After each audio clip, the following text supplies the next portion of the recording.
السلام عليكم ورحمة الله وبركاته. أنا البطل المصري.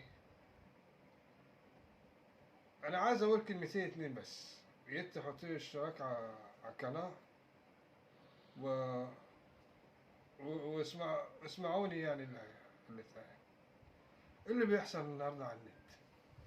تلاقي بنت ترقص وتعمل كده وتعمل كده. إيه ده؟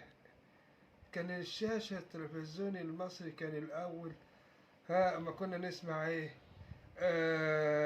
اللهم صل وسلم وبارك على سيدنا محمد. كنا نسمع ذهاب الجبل، الحاج درويش، الناس القدام. مش دلوقتي النت تقبل انت اختك تقعد على تقعد تقلع وكده وتعمل كده؟ يرضي مين؟ يرضي ربنا؟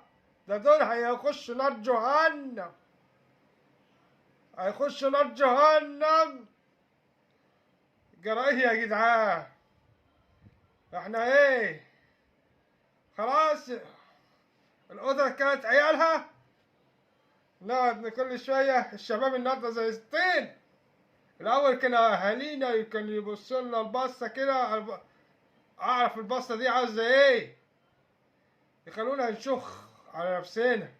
مش دلوقتي مؤاخذة تلاقي اللي حاطط لي السندانة كده وعملية كده. إيه اللي يا جدع أنت؟ إيه الكلام ده؟ إيه اللي اتقلب ده؟ كنا نسمع حاجات حلوة، نسمع نشرة، نسمع حديث نعمل بيه.